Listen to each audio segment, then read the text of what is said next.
بسم اللہ الرحمن الرحیم۔ میں ڈاکٹر انیل شفیع، میں کنسلٹنٹ سائیکائٹرسٹ ہوں، اور آج کی جو میری ویڈیو ہے یہ ایک کویسچن کے بارے میں ہے جو کبھی کبھار پیشنٹس ہم سے پوچھتے ہیں، اور اس کے بارے میں آج میں آپ کو کچھ انفارمیشن دینا چاہوں گا۔ وہ کویسچن یہ ہے کہ ایک سائیکائٹرسٹ اور ایک سائیکالوجسٹ میں کیا فرق ہوتا ہے اور کس کو پہلے دکھانا چاہیے۔ تو اس میں سب سے پہلے یہ کہ ایک سائیکائٹرسٹ کون ہوتا ہے۔ میں خود بھی ایک سائیکائٹرسٹ ہوں۔ سائیکائٹرسٹ بیسیکلی ایک میڈیکل ڈاکٹر ہوتا ہے جس نے پہلے 5 ایئرس MBBS کیا ہوتا ہے، اس کے بعد FCPS کی جو ٹریننگ ہے وہ کر کے اور FCPS کا امتحان پاس کر کے پھر انسان کنسلٹنٹ سائیکائٹرسٹ جو ہے وہ بنتا ہے۔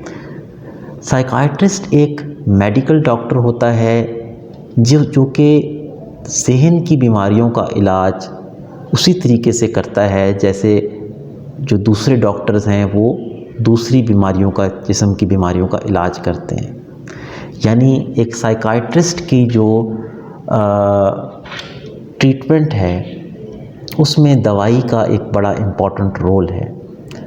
تو سائیکائٹرسٹ دوائیوں کے ذریعے سے علاج کا ایک بڑا حصہ کرتے ہیں، لیکن دوسرے ذہن کی بیماریاں اور دوسرے شعبے کی بیماریوں کے علاج میں یہ فرق ضرور ہے کہ اس کے باوجود کہ سائیکائٹرسٹ دوائیوں سے علاج کرتے ہیں، لیکن سٹل سائیکائٹرسٹ کو اچھی کاؤنسلنگ کرنا، کمیونیکیشن سکلز کا آنا یہ بہت ضروری ہے، کیونکہ جہاں یہ بیماریاں باقی بیماریوں سے ملتی جلتی ہیں وہاں ایک بنیادی فرق یہ ہے کہ ہم نے ایسے پیشنٹ سے ڈیل کرنا ہوتا ہے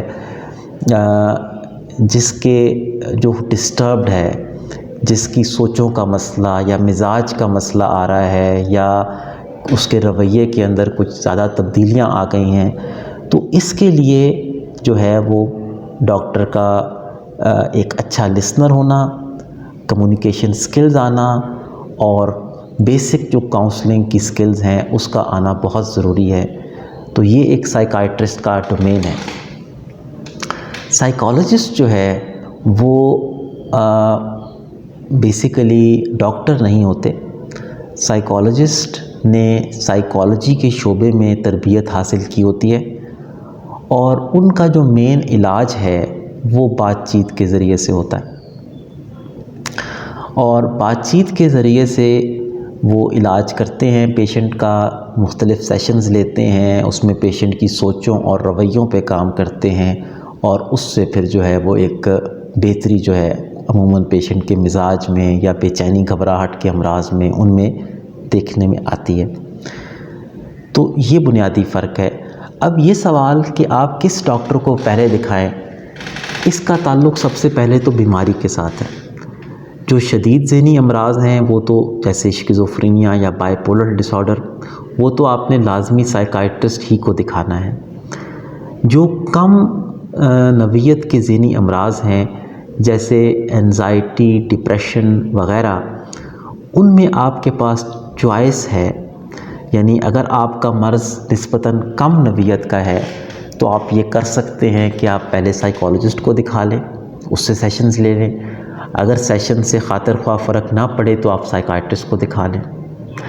لیکن اگر یہ امراض بھی، انزائٹی اور ڈپریشن بھی زیادہ شدید نوعیت کے ہوں تو یہ دیکھا گیا ہے کہ اس کیس میں پھر سائیکائٹرسٹ کو پہلے دکھانا زیادہ مفید ہوتا ہے، کیونکہ میڈیکیشن سے زیادہ جلدی بہتری آتی ہے، اور پھر ہم اس کے ساتھ اکثر اور بیشتر جو بات چیت کا علاج ہے وہ ساتھ شامل کر لیتے ہیں۔ یعنی ایسا نہیں ہے کہ سائیکائٹرسٹ اور سائیکالوجسٹ بالکل الگ الگ چلتے ہیں، بلکہ یہ دونوں جو ہے نا وہ ایک دوسرے سے بہت زیادہ منسلک شعبے ہیں، اور اکثر اور بیشتر ہم جب پیشنٹ کا علاج کر رہے ہوتے ہیں تو ساتھ ساتھ ہم سائیکالوجسٹ سے کاؤنسلنگ بھی پیشنٹ کی کروا رہے ہوتے ہیں۔ تو یہ چیزیں ساتھ ساتھ چلتی ہیں۔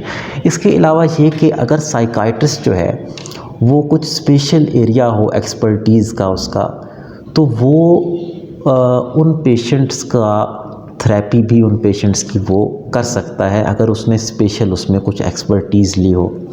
تو بیسیکلی یہ جو ہے یہ ڈومینز ہیں، لیکن یہ کہ اس میں اب آپ کو ایک فیصلہ کرنے میں آئی تھنک اس ویڈیو سے ہیلپ ملے گی کہ آپ کو کس سٹیج پہ چوز کرنا چاہیے۔